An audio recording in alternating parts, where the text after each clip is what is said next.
할렐루야, 반갑습니다. 오늘도 이렇게 온라인으로 만나게 되어서 너무나도 반갑습니다. 제가 기도하고 시작하도록 하겠습니다. 사랑주님 감사합니다. 오늘 하루도 허락하여 주시고 동행하여 주심으로 이 자리까지 우리가 함께합니다. 주님, 오늘 말씀 가운데 지금 역사해 주시고 기쁨으로 나아갈 수 있도록 함께하여 주시옵소서. 함께하여 주실 위싸움에 예수님 이름으로 기도합니다. 아멘. 네, 오늘은 3과네요. 3과 약할 때 강함 주심을 믿으라. 같이 읽어보면서 또 우리 나눠보았으면 좋겠습니다. 그러므로 너희가 그리스도 예수를 주로 받았으니 그 안에서 행하되. 골로새서 2장 6절 말씀입니다. 제가 쭉 읽어보면서 우리 같이 살펴보겠습니다. 얼마 전 초등학교에 다니는 딸 아이의 소풍에 따라간 적이 있었다. 오후에 토네이도가 올지 모른다는 일기예보가 있었지만 세인트루이스 동물원에서 즐겁게 놀기에 딱 좋은 날씨였다. 담임선생님이 동물원에 미리 연락을 해두었기 때문에 한 직원이 학생들 모두에게 특별한 강의를 해주었다. 직원은 척추동물에 대해서 가르쳐주다가 우리에게 물었다. 우리 몸에서 뼈가 하는 일은 무엇일까요? 뼈는 우리 몸을 지탱해줘요. 학생 중 하나가 대답했다. 매우 단순하지만 3학년 학생한테 들을 만한 대답이었다. 만약 여러분에게 뼈가 없다면 커다란 진흙덩어리에 지나지 않을 거예요. 그 직원의 말에 우리 모두는 크게 웃었다. 그 모습이 어떨지 생각해보라. 사실 나는 내 자신이 커다란 진흙덩어리에 지나지 않는다는 생각을 종종 한다. 그리고 정말 인정하기 싫지만 나의 결점에 대해서 매우 정확하게 알고 있고 나 혼자서 이뤄낼 수 없는 것들이 무수히 많이 있음도 잘 안다. 그렇지만 나는 하나님의 말씀 안에서 소망을 찾는다. 네, 지금 이 부분의 내용을 보면은 지금 이 책의 저자는 자신이 정말 부족하고 결점이 있는 사람이라는 것을 완벽하게 인정을 하고 있는 거예요. 사실 세상에 많은 사람들이 있지만 의외로 자신이 약하다고 인정하는 사람이 별로 없어요. 특별히 하나님을 잘 모르는 사람들은 더욱더 그럴 수 있고요. 근데 하지만 자신이 약하지 않다라는 말에서 그래서 노력을 해야 된다 이렇게 좋은 방향으로 나아가면 좋지만 결국 거기서 끝나는 것이 아니라 조금 더 자기 안에 중심적으로 맞춰지는 모습들을 많이 볼 수가 있어요. 그게 무슨 말이냐면 결국엔 나는 약하지 않고 나는 강하다. 결국에는 내가 스스로 조금 더 노력을 하면 내가 원하는 것을 다 이룰 수 있다라고 이야기를 하는 거예요. 사실 이 말에 부정을 하진 않아요. 하지만 그게 전부가 아니다라는 것은 지금 이 화면을 보고 있는 여러분들 모두도 알고 있는 내용일 거라고 저는 생각을 합니다. 계속 읽어보도록 하겠습니다. 성경에서 영웅이라고 생각하는 사람들의 리스트를 만들고 당신이 본받고 싶은 삶을 산 그리고 하나님의 놀라운 일들을 이루어낸 사람들의 이름을 적어보라. 그러면 당신과 내가 그렇게도 없애려고 몸부림치는 고통과 버릇들을 똑같이 가지고 있는 죄로 가득한 사람들의 리스트를 보게 될 것이다. 그들은 연약했지만 하나님의 영이 그들의 삶 안에서 그리고 그 삶을 통해 일하셨던 것이다. 이 책의 저자처럼 여러분들은 어떤 죄에 대한 해결책을 위해서 몸부림을 쳐본 적이 있나요? 네. 저는 개인적으로 있었어요. 그래서 한동안 어떤 기도를 좀 많이 했냐면 좀 극단적인 기도를 많이 했었어요. 하나님, 내 손이 잘못된 곳으로 가고 있다면 내 손을 잘라버리게 해주시고, 내 발이 잘못된 곳으로 가고 있다면 내 발을 잘라내 버려주시고, 내 눈이 다른 것을 보고 있다면 내 눈을 뽑아지게 해주고, 뭐 이런 좀 자극적인 기도를 했었던 기억이 있어요. 왜냐면 그만큼 좀 몸부림치고 있었거든요. 나는 계속 죄를 짓고 있지만 그 죄에서 벗어나지 못하는 모습에 너무나도 스스로 실망하고 좌절해 있었거든요. 그래서 나는 진짜 안 되는구나 라는 결론으로 갔던 적들이 참 많았어요.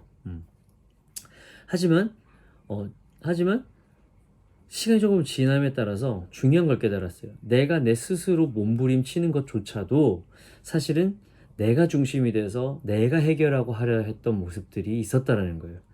그러니까 결국에는 내가 죄를 깨닫고 내가 스스로 해결하려고 하다 보니까 해결할 수가 없던 거예요. 결점이 많은 사람이 결점이 많은 나를 해결하려고 하니까 당연히 되지가 않는 거죠. 근데 여기 굉장히 중요한 말이 나와요. 그들은 연약했지만 하나님의 영이 그들의 삶 안에 그리고 그 삶을 통해 일하셨던 것이다 라는 말이 나와요. 저도 나중에 참 큰 거를 깨달았어요. 지금도 물론 부족한 삶을 살고 있지만 결국에는 내가 나아진 사람, 그러니까 죄에서 벗어날 수 있는 그런 사람으로 살 수 있는 방향은 결국에는 예수 그리스도, 하나님이 주시는 그런 성령의 힘, 그런 걸로 밖에는 할 수가 없구나라는 것을 깨닫게 된 거죠. 계속 보도록 하겠습니다. 존 피셔는 바리새인처럼 나처럼 사는 삶을 이겨내는 12가지 단계들이라는 책에서 어렸을 때의 성경의 인물들이 자신의 영웅이었다고 말한다. 그들은 존의 어린 시절을 사로잡았고 존은 그들을 무척 존경했다. 피셔는 이렇게 말한다. 솔로몬은 가장 지혜로웠고 삼손은 가장 힘이 셌으며 야곱은 가장 슬기로웠고 기드온은 가장 용감했고 요나는 가장 운이 좋았고 모세는 가장 대담했으며 여호수아는 가장 용기가 많은 사람이었다. 그리고 다윗은 가장 훌륭했는데 왜냐하면 물 맷돌만을 가지고 거인인 골리앗을 물리쳤기 때문이다. 그렇지만 솔로몬은 가장 많이 결혼했고 삼손은 여자들만 따라다녔으며 야곱은 남을 속였고 기드온은 우상 숭배자였고 다윗은 간음과 살인을 했으며 요나는 니느웨에 도착한 이후에도 하나님으로부터 도망치려 했던 사람이라는 것을 알고는 실망했다. 여러분들은 가장 닮고 싶은 성경 인물이 누구세요? 한 명씩은 다 있을 거예요. 한 명씩은 다 있을 건데 저는 다니엘을 가장 닮고 싶어요. 사실 이전에는 다윗이었는데 다윗의 그런 어떤 골리앗을 물리치는 그런 용맹무쌍한 그런 모습들만 알고 있다가 나중에 보니까 다윗이 너무 많이 나쁜 짓을 하는 거예요. 그래서 성경 인물 중에 이렇게 되는 사람들이 있나, 이러면 안 된다. 그래갖고 좀 찾아보니까 다니엘이라는 인물은 성경에서 나온 만큼 그런 어떠한 죄악된 모습들은 보이지 않았던 것 같아요. 그러면서 이제 그랬던 것 같은데, 근데 중요한 건 뭐냐면 많은 성경 인물들, 특히 어떤 드라마틱한 삶을 산 그런 인물들을 보게 되면, 되게 유명한 인물들을 보게 되면 지금 이 여기에도 나왔던 것처럼 무언가가 되게 존경받을 만한 그런 행적들을 했지만 결국에는 거기서 끝내는 것이 아니라 죄악된 모습들, 오히려 더 의로운 사람인 것 같은데 더 깊은 나락으로 빠지는 경우를 보게 되는 거예요. 그러니까 이런 걸 보면서 어떤 것들이 느껴지냐면 우리는 무조건 인간은 무언가가 유명하고 무언가 많이 이뤘다고 해가지고 이런 사람들이 조금 더 우리보다 나은 사람이다. 어떤 세상으로 봤을 때는 그럴 수는 있어요. 하지만 하나님의 기준에서 봤을 때는 다 거기서 거기인 거예요. 결국 하나님의 눈으로 봤을 때는, 하나님의 기준으로 봤을 때는 인간은 다 연약한 존재라는 거죠. 그걸 알 수가 있어요. 여러분이 생각한 성경 인물 중에서도 찾아보면은 연약한 모습들이 있었던 걸 많이 볼 수 있을 것 같아요. 다니엘 같은 경험을 해도 사실 이 다니엘이, 내가 좋아하는 인물 중인 그 다니엘이 정말 대단한 사람이었고 스스로 어떤 것들을 다 해결할 수 있는 사람이었으면 사실은 하나님한테 기도하지 않았을 거란 얘기죠. 그게 무슨 말이냐면 모든 사람들은 연약하기 때문에 어딘가에 기대고 싶어하고 어딘가를 의지하고 싶어하는 존재들이라는 거예요. 그래서 성경에 기록되어 있는 인물이라 할지라도 아무리 잘난 사람인 것처럼 기록이 되어져 있을지라도 결국에는 하나님과 함께 했기 때문에 이렇게 대단한 사람으로 추앙을 받을 수 있었던 거라는 거죠. 네, 바로 그것을 이야기하고 있는 거예요. 자, 계속 읽어보도록 하겠습니다. 이런 적나라한 모습들은 모순이지만 분명 사실이다. 이 영웅들은 당신과 나처럼 죄로 가득한 인간에 지나지 않았다. 아무리 점수를 후하게 준다 해도 본질적으로는 진흙덩어리에 지나지 않았다. 그렇지만 그들은 하나님의 계획과 목적을 이뤄내는 것을 포기하지 않았다. 그들은 끝까지 하나님의 자비가 필요하다는 사실을, 자신의 힘으로는 아무것도 할 수 없다는 것을 알았던 것이다. 하나님은 완벽한 사람을 쓰시지 않는다. 우리는 예수님이 그분의 지혜와 은혜가 절대적으로 필요한 완전한 진흙덩어리 같은 사람들과 함께 지내셨다는 것을 성경을 통해 알 수 있다. 이거 진짜 너무 중요한 말이 나왔거든요. 여기 그들은 하나님의 계획과 목적을 이뤄내는 것을 포기하지 않았다라는 거예요. 여러분, 지금 이 화면을 보고 있는 여러분들은 대부분이 찬양팀일 텐데, 그죠? 그러면 우리가 이 찬양팀을 왜 서게 됐는지를 다시 한번 점검해 봤으면 좋겠어요. 어떠한 내가 그냥 음악을 좀 좋아하기 때문에 나는 그냥 노래하고 싶어서 나는 악기를 다룰 수 있기 때문에 그런 목적보다는 여러분들 그 안에 조금 더 다른 목적이 있잖아요. 그게 뭔지는 여러분들이 너무 더 잘 아실 거예요. 바로 하나님을 예배하기 위함이고 하나님과 교제하기 위함이고 많은 대중들과 많은 성도들과 함께 예배하기 위함인 거잖아요. 그렇죠? 여러분 그 목적이 흔들리고 그죠? 그 목적이 흐려진다면 그것은 잘못되고 있다라는 거죠. 이들도 그럴 수 있었다라는 거예요. 이들도 하나님을 예배하는 것에 대해서 흐려지고 연약해질 수 있었지만 포기하지 않았다라는 거예요. 여러분들 지금 여러분들 상태에 어떤 진행이 잘 되지 않고 흐려지고 연약해지고 있다 할지라도 여러분 절대 포기하지 마세요. 그래서 이 책의 첫 번째 장에서 이야기했던 게 뭐냐면 끝까지 신실한 태도를 유지하라라는 거예요. 끝까지 신실할 태도를 유지하는 것만이 바로 우리가 살 길이라는 거예요. 제가 개인적으로 간증거리가 하나가 생겼어요. 제가 얼마 전에 좀 파티를 좀 크게 가졌어요. 여기서 말하는 파티는 뭐 그냥 집에 이제 몇 명 초대해서 하는 그런 파티인데 사실은 이제 굉장히 이제 음주를 좋아하시는 분들의 그런 모임이었던 거죠. 그런데 저한테는 개인적으로 너무 힘든 시간들 중 하나였어요. 왜냐하면 저는 물론 뭐 개인적으로 술을 좋아하지도 않지만 이 사람들이 술을 마시고 실수하거나 뭔가 격해지는 그런 모습들을 보면서도 조금 너무 막 조마조마하고 그랬거든요. 어쨌든 그런 자리가 좀 견디기 힘든 사람 중에 한 명이었어요. 하지만 분명히 뭔가 있겠지, 분명히 뭔가 목적이 있으시겠지라는 믿음으로 끝까지 버티면서 그들과 대화하고 나아가고 있었는데 얼마 전부터 놀라운 일이 일어나기 시작했어요. 제가 어떤 사역을 하는 사람이라는 것을 알고 계속 크리스찬이라는 것을 알고 있는 상태에도 불구하고 술을 마시지 않는데도 저를 너무 즐거워해주고 즐겨해주고 그리고 그들의 가진 그런 생각들과 내가 예전에 교회를 다녔었는데 라면서 자신의 이야기를 하기 시작하더라고요.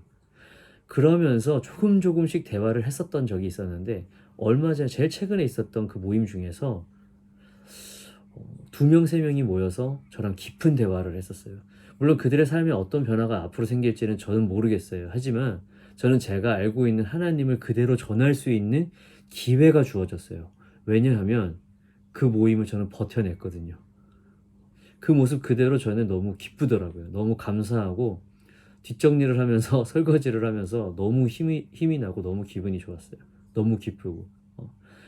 정말 하나님이 이래서 나를 이 땅에 보내주신 건가? 이것 때문에? 라는 어떤 좀 확장시키는 그런 생각의 계기가 됐기도 했었고, 사실은 마음 가운데 그런 건 있었거든요. 이 호주 땅에 많은 사람들이, 많은 이민자들이 하나님을 알다가 그런 어떠한 자신들의 억압된 삶 속에서 벗어나기 위해서 오는 사람들이 많아요. 어, 그래서 많은 이야기들을 해보면은 더 나은 삶을 살려고 찾아온 땅이지만 더 허황되고 더 공허한 삶을 사는 사람들이 꽤 많더라고요. 그러면서 어, 연약한 인간이기 때문에 누군가에게 이야기를 하고 싶은데 자기 마음속에 있는 그 공허함에 대한 그 부분을 잘 모르고 있던 거죠. 그래서 크리스찬인 나에게 그것들을 이야기를 하면서 같이 토론을 할때 그 기쁨이 생기고 뭔가 해결책이 생기는 느낌이 드니까 그들의 눈에서 눈물이 흐르는 걸 봤어요. 음. 물론 그 눈물이 정말 참 회개의 눈물이었으면 좋겠어요. 저 개인적으로는. 그래서 그들을 위해 기도를 할 거지만 아무튼 그런 버티다 보니까 그런 기회의 장이 있더라고요. 기회의 장이. 여러분 버티세요. 버티시고 절대로 무너지지 마시고 끝까지 예배하시고 주변에 사람이 없으면 어때요? 주변에 나를 비방하는 사람들이 있으면 어때요? 나는 어차피 나는 하나님을 찬양하는 사람인데. 그래서 끝까지 주님을 붙들고 나아가는 여러분들이 됐으면 좋겠습니다. 그리고 또 중요한 말이 한 가지가 나오는데 하나님은 완벽한 사람을 쓰시지 않는다라는 말이에요. 사실 이 말도 어떻게 보면 맞지가 않아요. 완벽한 사람이 있을까요, 이 세상에? 우리보다 조금 나아 보이는 사람은 있을 수는 있어요. 그것도 세상의 기준으로 봤을 땐. 그렇죠? 나보다 조금 더 좋은 차를 타거나 나보다 조금 더 좋은 좋은 집에 살거나 좋은 옷을 입거나 하면 그들이 조금 더 나아 보이고 할 수는 있어요. 하지만 완벽한 사람이라는 것은 존재하지가 않아요. 어, 다시 말하면 하나님이 쓰시는 거는 무조건 연약한 사람들이에요. 근데 지금 여기서 말하고 있는 것은 뭐냐면 준비되어져 가지고 완벽하게 준비되어진 사람을 쓰시지 않는다라는 얘기예요. 어, 성경 인물 중에서도 굉장히 많은 일들을 한 사람들이 있지만 이들이 뭔가 준비가 딱 되어져 가지고 완벽한 자세로 하나님의 일을 시작했을까요? 절대 그렇지 않다는 얘기예요. 기드온도 마찬가지였고, 그러니까 기드온도 되게 용감한 사람처럼 비춰지지만 자세히 읽어보면은 참 답답한 부분이 많아요. 여러분 나중에 한번 읽어보시면 좋겠습니다. 그리고 아주 유명한 모세, 그죠? 우리 박모세 말고 성경에 나오는 모세, 이 모세도 하나님을 직접 대면했어요. 그렇게 오래 대면했어요. 그렇게 몇 번 뭐 얘기도 하고 하지만 하나님이 가라 했을 때 몇 번이나 거절하나요? 여러분 이게 말이 된다고 생각하세요? 하나님을 직접 뵀는데도 불구하고 하나님은 완벽히 준비되어진 사람을 쓰시지 않아요. 하나님이 사관님을 통해서 많은 것들을 우리에게 주어주세요. 그래서 사관님이 기도하면서 우리에게 역할을 주어졌을 때 우리가 완벽하기 때문에 하는 건 없어요. 완벽하게 하는 것 때문에 하는 건 없어요. 다시 말하면 우리가 연약함이 있음에도 불구하고 우리 마음 가운데에 기쁨이 있고 열정이 있다면 그거는 그냥 하나님의 이름으로 그냥 부딪혀서 하는 거예요. 그냥 가는 거예요. 담대함으로 가는 거예요. 이럴 때 쓰는 담대함이 진짜 멋진 담대함이라고 저는 생각합니다. 네, 그걸 꼭 기억했으면 좋을 것 같아요. 하나님은 당신을 쓰실 만큼 완벽해질 날을 기다리고 있다면 그런 꿈은 접어둬라. 하나님은 이미 완전히 순전하고 온전히 완벽한 유일한 그릇을 가지고 계시기 때문이다. 그 그릇은 바로 예수님이다. 우리는 모두 죄로 인해 흠투성이에 지나지 않는다. 죄의 문제가 별것 아니라고 말하는 것이 아니다. 하나님이 보시기에 죄는 가증하다. 죄 때문에 하나님이 십자가에 못 박히셨지 않은가.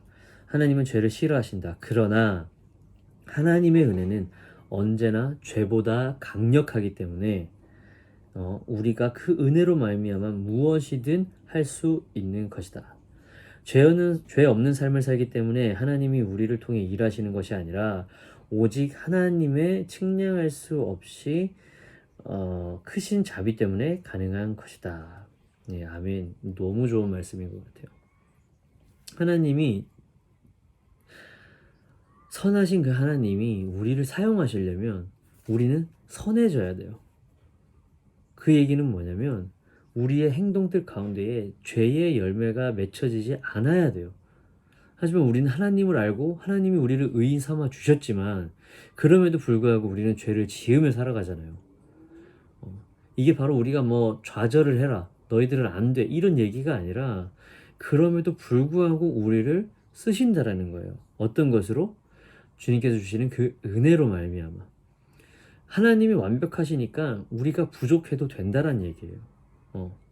그러니까 우리가 약해도 우리가 뭔가 잘 안 된다 할지라도 우리가 노력을 했지만 안 된다.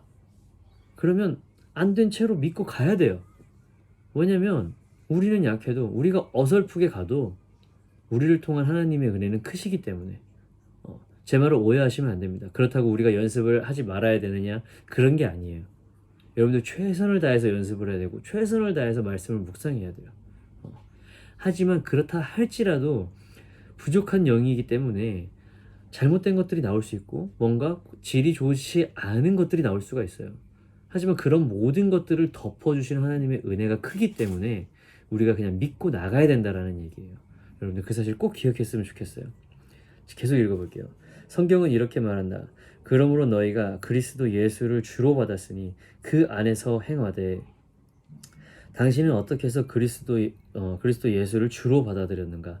아마도 간절히 죄를 용서받기 원했기 때문에 믿음으로 주님을 받아들였을 것이다.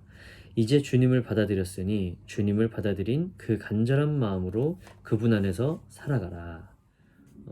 하루하루 삶 가운데에서 간절한 마음으로 주님을 찾는 그런 우리가 되기를 바랍니다. 매일매일 주님의 은혜와 자비가 필요하다. 당신이 엉망진창으로 살아가느냐, 하나님의 계획과 목적을 성취하는 삶을 사느냐는 주님의 끝없는 자비에 달려있다. 하나님의 은혜 가운데서 안식하라. 개인의 삶이든 예배 사역이든 그 안에서 하나님의 계획과 목적들이 완전히 이루어지도록 주님께 올려드리라. 아멘. 제가 요즘 매일매일 걸어서 출근을 합니다. 45분, 50분 이렇게 걸어서 가는데 전 그 시간이 너무 은혜롭고 값져요. 그 안에서 저는 길을 가면서 예배를 하고 그 예배하는 가운데에 아침에 내가 일어나자마자 물론 일어나자마자 행동은 씻고 하는 거겠지만 일어나서 무언가가 나의 스케줄 가운데에 속해져 있는 것 중 하나가 예배라는 게 너무 감사하고 신이 나더라고요. 몸은 피곤해요, 정말로. 몸은 너무 피곤하고 피로가 자꾸 쌓이지만 기쁨으로 그 모든 것들을 이기게 하시더라고요. 여러분 물론 여러분들 건강 챙기셔야 되고 건강 너무 중요합니다. 건강하지 않으면 하나님의 일도 할 수가 없어요. 자, 하지만 제가 말하는 포인트를 여러분들이 아실 거예요. 매일매일 치열한 전투 가운데에 살려고 하는 그 모습이 하나님이 기뻐 받아주실 것이고, 그리고 매일매일 치열한 삶 가운데에 주님께서 분명히 말씀해 주시는 거예요. 이런 말씀들이 그 순간순간 튀어오르려면 우리가 무엇을 해야 될까요? 매번 강조하는 거지만 말씀을 봐야 됩니다. 말씀을 봐야 하고 기도를 해야 하고 주변 상황을 돌아보며 나에게 말씀하시는 게 무엇인지 귀를 기울여야 하고 제가 얼마 전에 있었던 그런 일들, 진짜 너무 감사한 일들, 이제 그게 저는 시작이라고 믿어요. 다만 바라는 것이 있다면 내 욕심이 들어가지 않고 온전히 내가 아는 하나님만 전할 수 있기를 바라는 것이 제 기도입니다. 여러분들 생각나시면 기도해 주시면 너무 감사하겠습니다. 제가 마지막으로 말씀 하나 읽어드릴게요. 로마서 8장 26절입니다. 이와 같이 성령도 우리의 연약함을 도우시나니 우리는 마땅히 기도할 바를 알지 못하나 오직 성령이 말할 수 없는 탄식으로 우리를 위하여 친히 간구하시느니라. 아멘. 로마서 8장 26절에 이렇게 나와 있어요. 성령이 우리의 연약함을 아신대요. 그러니까 다시 말하면 이미 우리는 연약한 사람이었다는 거예요. 우리가 완벽해졌다가 연약해진 게 아니라 우리는 연약한 사람이에요. 태어날 때부터 내가 무엇을 혼자서 독립해가지고 살아갈 수 있는 사람이 있나요?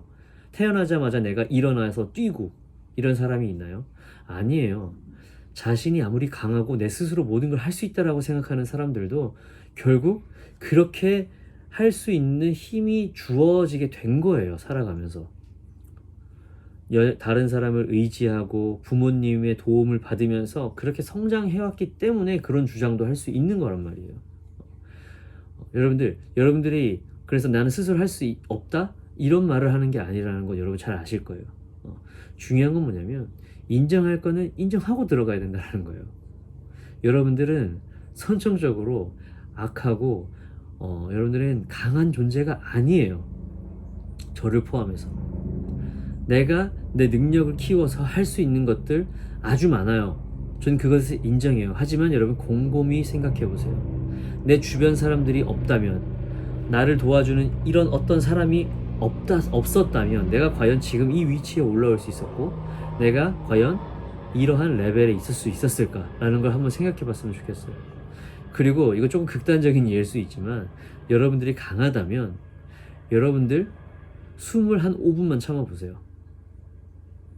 우리가 과연 2분 정도 참을 수 있을까요? 훈련되어지면 좀 더 할 수 있겠지만 근데 우리는 그래요. 넉넉히 잡아서 1시간 정도 절대 참을 수가 없어요. 게다가 여러분들이 강하다면 여러분들이 모든 것들을 컨트롤할 수 있는 삶을 살고 있다면 지금 당장 여러분들의 심장을 10초 정도만 멈춰보세요. 안 되죠. 그럴 수 없어요. 뭐 자동 시스템이기 때문에 뭐 어쩌고 저쩌고 물론 그렇게 얘기할 수 있어요. 그렇게 얘기할 수 있는데 제가 말하고 싶은 것은 자신의 중심으로 살아가는 삶이 아니라는 거예요. 물론 내 인생은 내가 살아가고 있지만 크리스찬인 우리는 나의 삶 속에서 역사하시는 하나님이 나의 주인 되는 삶을 살아가는 거예요. 여러분들 우리 찬양팀이잖아요. 여러분들이 찬양을 하고 여러분들이 있는 곳에서 예배하면서 살아갈 때에 여러분들 그 안에서 하나님의 목적과 하나님의 계획이 드러나는 삶을 살아가게 된다면 지금까지 내가 스스로 노력해왔던 것과는 전혀 다른 결과가 일어날 줄로 저는 믿어요. 여러분들 한 명 한 명이 그렇게 하나님 앞에 온전한 사역자로 그 계획과 그런 하나님의 그 소망을, 하나님의 목적을 막 시위하지 않고 끝까지 붙들고 나아갈 수 있는 그런 찬양팀이 되기를 원합니다.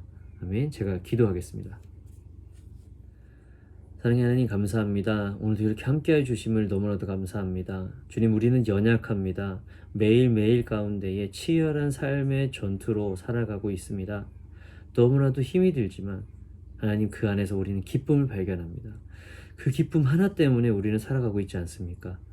하나님, 우리가 찬양함에 있어서도, 우리가 교회에서 찬양팀의 구성함에 있어서도 그 기쁨이 있기를 원합니다. 나의 삶 속에서 누렸던 그 하나님의 은혜가 그대로 이어져서 교회에서 성도들과 함께 하기를 원합니다. 아버지, 그런 성숙한 찬양팀, 그만큼 주님을 의지하는 찬양팀이 될 수 있도록 주님 한 사람 한 사람 함께 해 주시옵소서. 역사하실 줄로 믿사오며 살아계신 예수님의 이름으로 기도합니다. 아멘. 우리 살아계신 하나님께 영광의 박수 올려드리도록 하겠습니다. 감사합니다. 다음 이 시간에 또 뵙도록 하겠습니다.